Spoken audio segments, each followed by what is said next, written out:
Okay, on to the second presentation. So, if you just sat down, welcome. This is, I'm Cliff Hill from Ectron. We're sponsoring the Content Theatre today. I'm actually going to introduce Bob Canaway, so backed by popular demand from yesterday. So he's going to run through a similar presentation he did yesterday, all about how to produce an inbound website. Hi, good morning. Can you hear me? All right. I am not Miley Cyrus, in case anybody's wondering with the mic. But I like to talk with my hands, so we'll have to deal with that. Otherwise, I'm going to swing that handheld all around. So I'm Bob Canaway. I head up marketing for Ectron. We provide a web content management and digital experience management platform. And really going to talk about something that's, excuse me, that's very important to me. All right, so about 2 years ago, I really set off on this journey to figure out how to change the way that Ectron went to market, right? And so, you know, we were doing the same old original marketing stuff, right? Send a bunch of emails, advertise in a bunch of places, hope people see that, they follow that back to my website, give us their information, and then buy our product eventually. And so that wasn't working. And it's one of the reasons why they brought me over. But that wasn't working, and so we set out to build out this inbound website, which was great because that's what our product does, right? Our product helps companies manage websites and drive digital experiences. So I think of it, some people say eat your own dog food. I like to think drink your own champagne. So we set out on this inbound website. And by the way, everything that I'm showing you, so our stand is over here behind you. But everything that I'm showing you, we have in an ebook, right? We have a 50-something page ebook that goes through this material in a lot more depth than I can cover in 30 minutes. All right, so first, why do we care? Why do marketers even, care about these technologies? Because results make us happy, right? Actually, results don't make us happy. Results usually make our bosses happy, right? And so we want to be able to show that we are increasing performance of our marketing and we're driving results. And what's really cool is that inbound leads cost 61% less than outbound leads, right? Which kind of makes sense. Because outbound leads, if you rent an email, you pay for every email that you send. If you do inbound marketing, you pay for the original thing you did, and then everybody comes in, and those are all free afterwards. All right. All right, so why the change? Right? Why did everything all of a sudden change, 2 or 3 years ago? And the reason is people are bombarded with messaging, right? So I don't know if any of you remember back in the late 90s when sort of email marketing started to really take off. All you had to do was blast 1 million emails out, and you would make more money, right? And so smart marketers figured that out, and they started blasting emails out, and then all of a sudden, all companies are doing it. So we're being bombarded with information. Right, your visitors, right, the folks coming to your website are getting a digital interaction every 5 minutes, right? And it's no longer one of these things where if you guys check your Twitter to look at your cell phone or you get a text, it's not insulting anymore, right? It's like this quick. All right, I'm back to Bob, and so but you're being bombarded, right? So we have to be able to get above that noise, right? And the other thing that's happening is buyers are now empowered like they've never been empowered before, right? If you want to buy a new car, you go online, you do a bunch of research, you might ask on Facebook, has anybody bought this car? You might, do all sorts of things. Before you even go talk to a car salesperson, you know the color car you want, you know the model that you want, you know the size engine that you want, whether it's electric or not, you know everything about the car you want. So that person's no longer helping you across this whole journey. They're actually at the end of it helping you finalize that decision, and maybe one day they don't even have to be there. But 67% is digital, right? And so this changes the buyer dramatically, right? So buyers are now savvy, just like I said about the car example, noise resistant, and information seekers, right? Which is really cool because now we have informed buyers, right? I don't have to spend a lot of time telling you about my product because you're going to go online, you're going to go to my website, and you're going to go read all about it before you even talk to one of my sales guys.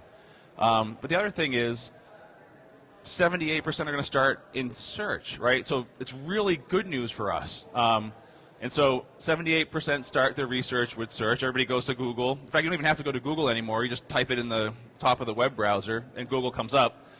But consequently, or coincidentally, 78% are also looking at vendors for information, right? So back to the car example, you'll go to the car manufacturer's website to learn about those cars, right? You might read some auto mags or whatever, but you're looking for information from the supplier of those products.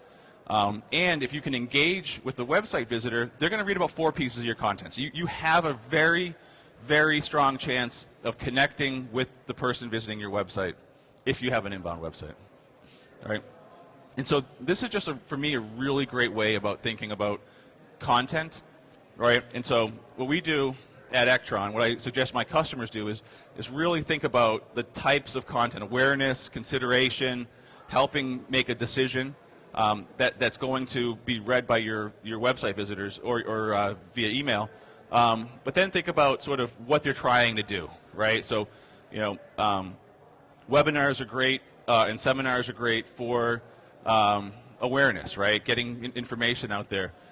Testimonials and case studies are great at the end of a buying process because I want to figure out, is this really the company I want to do business with, right? I'm going to buy this product, especially in the B2B world, but even in B2C, I want to buy this product and I want to feel good about it, right? I want to make sure that other people have done the same thing.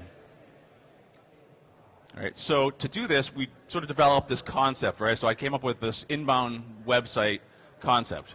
And real simply, we want to attract visitors. We have some tools to do that, right? We want to convert visitors into leads or get them to put something in our shop in the shopping cart.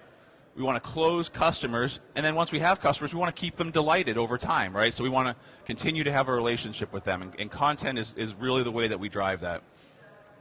All right, so to look at it differently, right, get found, be relevant, be consistent across channels, and then analyze and optimize, right? So over the course of your marketing programs, really figure out what's working and how to make it work better. All right, so step 1, getting found, right? So have a keyword strategy. We're going to talk a little bit about Google and what Google's done, but a keyword strategy focuses you on the things that are important, the things that you're experts in or your companies are experts in. Search engine optimization, and that's really about being relevant, right? And the thing you have to remember is Google does.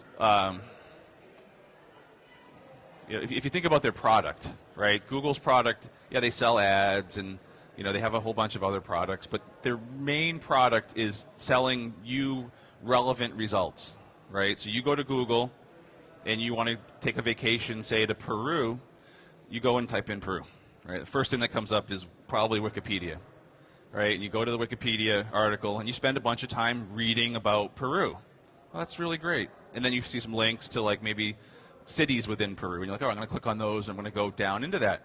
Right? You're a happy search customer. You found something that you spent a bunch of time on, and Google was relevant for you. So what Google does, because they have cookies on everything, and they have little beacons on everything, right? You ever hear of Google Analytics? They look at the time that you spent on that page, right? And they say, wow, you spent a bunch of time on that page, and consequently, you went to the next page.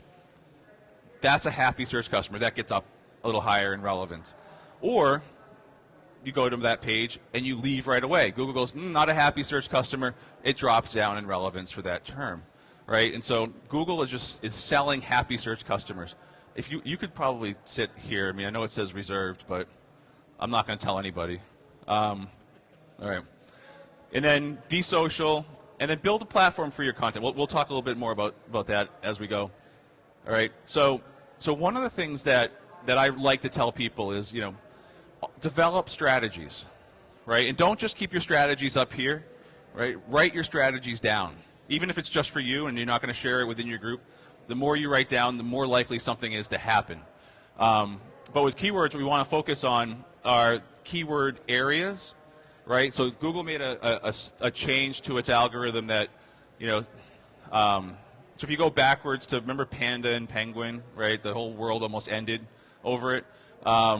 And so, what people were doing was that Google said, all right, if people link to your content, it must be relevant, right? And so smart people figured out, well, I'll just pay a bunch of people to link to my content and my relevance will go up. And Google said, nah, right? And they broke all that, which was good because just having people that you pay link to your content doesn't make you more relevant. With the Hummingbird Google release, the recent one, they're really making an attempt to get away from keywords, right? So stuffing your content full of keywords was helpful, right? It helps Google sort of know what you're about, but it doesn't really help your readers, right? Again, we're back to happy search customers, right? And if I write content, let's say I want to write content for, let's say, digital marketing, and every other word I write is digital marketing, that's a terrible article, but Google might have put that up high for digital marketing because I used the word a bunch of times. We're getting away from that. All right, so we want to focus on keyword areas, not specific keywords themselves anymore. We want to focus on, we have like long tail variances, right? Long tail are just, words that are much more specific to your business, right? So, if I try to, work on the word content, right? Content's gonna be very hard to get because there's, millions and millions and millions of sites who write content about content. But if I want to focus on inbound website, right, which is one that we have, we can rate for that. If I want to focus on digital marketing or web marketing, we can rate for that. Then you want to focus on sort of this, we call it the chunky middle, right? The long tail, the chunky middle. Chunky middle kind of helps us, get on the sort of the top keywords, but not the very, very top, not the leading ones. And then we just kind of work through this. Now, and this is a worksheet that we have that you guys can download off our website. And then as we write, as I've been saying, we write contextual content, right? So Seth Godin, I was sitting in a keynote, and all of a sudden he goes, "Tell a story that resonates." I'm like, "Oh, that was life-changing, right? Tell a story that resonates." But that's what you have to do, right? If you're going to blog, treat your blog like it's a publication, right? If you read magazines or newspapers, you read them because they're good at telling you a story, but a story that's relevant to you and your interest over time, right? So over the course of your relationship with that periodical, you keep reading it because they keep connecting you back. Your blog has to work that way. In fact, when I started at this, at the end of last year, we were writing about 50 blog articles every 3 months. In the last 3 months of last year versus the first 3 months of this year, we increased our blog traffic by 4x, but actually 4.5x in that 3-month period, right? And we wrote the same number of blog articles, right? And so same number of things, we did it better, we got more results. That's easy as that, right? And then in the next 3 months, we doubled it over that previous and so on, right? But we treated it like it was a publication, right? We have author cards. Cliff doesn't get to blog, by the way. We have author cards. We have, a editorial calendar. I hired somebody who's sort of a junior grade employee, but he manages this for us, and that's really. You could hire an intern to do this. I mean, it doesn't require a lot. The writing might require somebody who's an expert in your space or in your company, but managing it, it's just all right. What's our blog? What's our editorial calendar look like? All right. So step 2, be relevant. Right. So now that you've done a great job socializing your content, now that you've done a great job getting people to your site, you have to figure out how to be relevant to them. Right. And so we used to say in the web business, right? We'd say your page has to load in X seconds. You're going to lose somebody. 1 second, a millisecond, 8 seconds, or whatever. Now we noticed that you have about 3 to 8 seconds to get somebody's interest, right? They searched on something, they got to your blog, or they got to your homepage, clock's ticking. You have to get relevant content in front of them. And the way that we do this is, one, through our content plan, but also we create a relevant, personalized experience. And we also put the offers in front of them that are most important to that website visitor. Right. So calls to action, and calls to action to me are a really cool concept. Think about these as these little offers that you put on your website. And if you're B2B, it's going to be content, premium content. It might be things like demos or those sorts of things. If you're B2C, it's probably products or information about products, etc. But what they do, if you look at this, this is a little encapsulated piece of information, right? So I'm able to not only take this piece of information and put it on my website in a place that's prominent, I can change that really easily, right? Or I can test a variant of that. Or, you know, I can send you one that's relevant to your industry and you one that's relevant to your industry. All right, so I don't know if this might be a little embarrassing for me, this slide, but this is what my website looked like when I started. And by the way, black was really in back then. But, you know, it was, you know, and if I look at this, it's okay. If you don't know my if you're not a customer already, this isn't a bad experience. There's only one place to put a call to action, so unless you want to read about us in the Gartner Magic Quadrant, there's really nothing else for you up here. You know, but that's what it looked like if you were an existing customer. And that's what it looked like if you were a partner. That's what it looked like no matter what industry you were in. It was the same experience for the same person, you know, for every person actually, no matter what sort of relationship we had with them. And remember, you have to put the customer, right, the website visitor, put them at the center of everything, right? They're the ones who are, you know, who you're here to help. All right. So this is what it looks like now, and I darkened this out just so I wanted to highlight the calls to action. But what you see here is more modern, right? It's now sites are white. White's in now in terms of site design, you know, but not suits though. So we have 3 calls to action, right? And what's really cool is, you know, we have actually 6 calls to action. These count too. But what's really cool is that if you come in from, you know, an EDU, right? I have a bunch of customers who are in the EDU space. We show you a different offer, right? So instead of showing the mobile maturity model, we'll show you the mobile maturity model for higher education, right? Or if you're in the finance space, we'll show you something that's more relevant to finance or manufacturing, etc. What's cool about this is we see about a 240% increase in clicks just by doing this, right? So we're getting people to the content that they want, the content that they're trying to consume much, much faster. All right, so some of the ways that we can do this, it's actually not really that difficult, right? We can see geolocation, right? So if I'm running a webinar and we're doing it at, you know, 1 o'clock in the afternoon in London, I probably don't want to show that webinar offer to somebody that's in Sydney, Australia, because they're probably asleep, you know, and they're not going to come to that webinar. Maybe I want to show them a replay or a different piece of content, right? Just little things like that make you much more relevant to your website visitors and increase the chance of converting them into a lead or getting them to buy your product.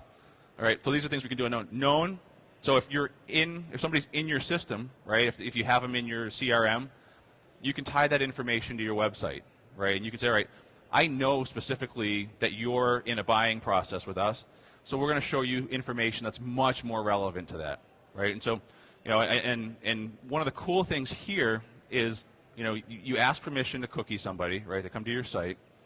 If they're going to give you permission or not based on their perception of the value you're going to give them, right? So it's not, you know, it's about protecting privacy, but it's also about doing things that are useful, right? So if I'm going to provide my customers with a good experience and I convince them of that, they'll let me cookie them and they'll let me provide it for them, right? That's the give and take of this relationship. All right. You know, so some of the case studies that we've done, this is one with Australia. I thought this was kind of cool. You know, they just came out with this website a few months ago, and what they did was they targeted based on where in Australia. Australia is kind of a big country. You know, and if you're in the West Coast, you got one. This is a not-for-profit, right? So a charity. They would show you stuff for Perth if you lived in the West Coast. If you lived in the East Coast, they'd show you Sydney. And that increased their results by 78%. So 78% more donations through their website just based on doing those sorts of simple changes. All right, so how do we look at this? Well, in our case at Ectron, we built this persona management tool, but you really want to develop personas, right? Personas are the instantiation of your customer. You know, we usually have these debates around personas versus segments versus roles versus titles and all these sorts of things. Personas help you have a personal relationship with your customers, with your prospects.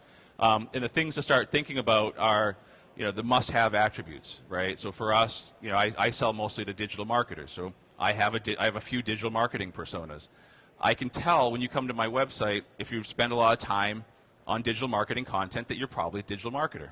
If you don't, if you spend more time on the IT stuff, well, you're probably in IT, right? And so we're able to see these things very, very quickly.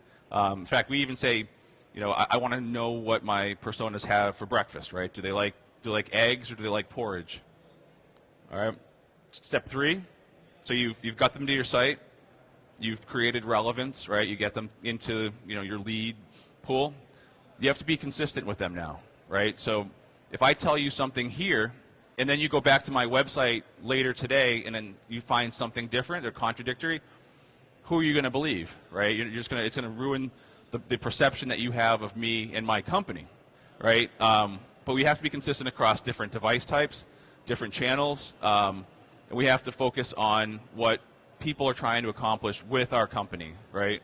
And we want to amplify everything through social if we can. All right, so responsive design is this, this web design capability where you can shrink and grow the window and it all changes. But what it really does is it helps you create a consistent experience through content with your website visitor. So in this case, some of the benefits of this, it's what Google prefers, right? I don't know exactly why, but they've said this multiple times that they prefer responsive design, to the other techniques that are out there. I think part of it is that it's easy for them to index a responsive site. The other tricks that you can do to make your site mobile, they sort of change the content based on the device type, and that's a little more difficult for Google to figure out. It's easy to update, right? One source of content, update it multiple places, designer friendly, and it's future proof, right? What if somebody was to come up with we have content up here on this big screen TV, but what if they were going to come up with TVs that you could wear, right? And you had to figure out how to get content to, oh wait, they did. Right, so so now in a couple months, once these things get out there, your boss is going to say, or my boss won't, but I'll ask my web guy, what's your Google Glass strategy, right? And so we'll have to figure all these things out. Responsive design gives us a head start on that. All right, and one thing that we did, we and we're not to analyze and optimize yet, but we do a lot of experimenting at Ectron. I mean, it's sort of it's hard to market to marketers, but it's a lot of fun to have a marketing technology product at your disposal. And so we just tested this out. I wanted to see what would happen if I had a site, if I had a landing page that was not responsive versus responsive. We saw a 300% increase in mobile leads on the responsive page. Right, so we're leaving tons and tons of leads on the on the table if we don't do this, right? So 300% increase just by making the landing page mobile friendly, right? Which makes sense, if you're sending email campaigns out, right? If you still, if you're doing nurture campaigns, if you're trying to attract people through newsletters, they're reading email, on their phone while they're in meetings or while they're going on the tube or while they're here or there. If they click on your link and they can't fill the form out, they're going to put it aside and say, you know what, I'll do that later. But nobody ever does it later, right? And so you've lost them probably forever. All right, so the other thing that's kind of cool that we can do now is we can upload one image and then automatically resize it for the device type, right? And this is just kind of a cool technology that lets us push this content out there so that you have the easy, quick experience on the mobile phone. All right, and then the other thing is if we were to take a picture, we took a picture of this crowd, right, put it up on my website, it would look great on big devices. But if we got down to a mobile phone, I'd lose so much information, I wouldn't be able to see your faces. But if I took a picture of somebody close up and had you in the background, well, that might make more sense on a mobile phone, right? So we're just going to think about what makes sense for which device type. Here's an interesting example. So it's a bank that we do business with. They have about 100 and something branches, and I was talking to my contact there, and I was playing around. So this is what their site looks like on my laptop in full screen, and then I dragged the window. And I said, "Oh, wait, no, you don't have a responsive site," and he said, "No, of course not." I said, "Well, wait a minute. I just told everybody that responsive sites were where it's at, You have to have a responsive site. And he said, well, yes, but no, right? And so, I said, well, why don't you have a responsive site? And he said, well, we started thinking about our customers, right? So Ectron has a responsive site because my customers are information seekers, are trying to learn about Ectron. He didn't have a responsive site because he said, well, everybody comes to our website on their mobile phone and tries to find somebody. I'm like, well, what do you mean they try to find somebody? He says, well, we found that they're probably running late for a meeting. They want to call their banker and say, I'm going to be late for my meeting. Or they want to find directions to the branch. And so the first thing they have is find a contact. The second thing they have are locations. The third thing they have is actually the list of all the contacts. And what's really cool is they're able to drive context through their website, right? So when you go to their site on your mobile phone, it asks you if they can have your GPS location. And if you give it to them, it'll tell you where the nearest branch is when you click on this link, right? So they're putting the customer in the center. They said, you know what? I don't really care about that stuff that Bob talked about with Google or whatever. I really care about making the customer experience the best one possible. So you're never wrong putting the customer in the center. All right. Step 4, analyze and optimize.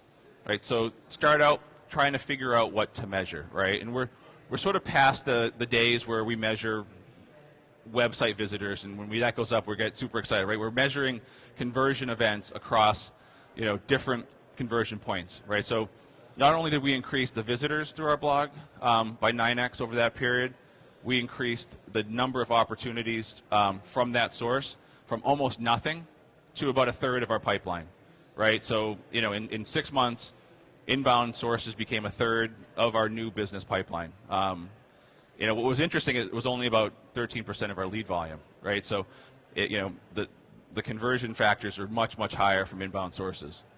All right, so let me see if I missed anything. Yep.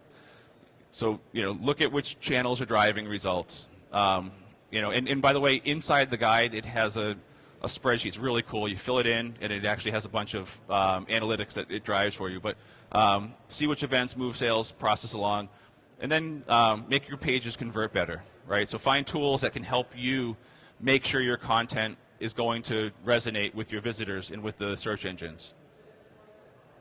All right. So put all that together. We have a great experience across mobile, website, and it's very relevant, right? And we can see the relevance carries across all the different device types. There's no reason not to be relevant in mobile if you're relevant in desktop. All right, so start with your strategy and prioritize, right? So you always have to have a written down content strategy, written down inbound strategy, web strategy, social strategy, etc. Doesn't have to be 100 PowerPoint slides, but it should at least have the top bullet points about what you're trying to accomplish. Know your visitors really, really well and write content that's relevant to them. Build out buyer's journeys. Identify success factors and what to measure and how.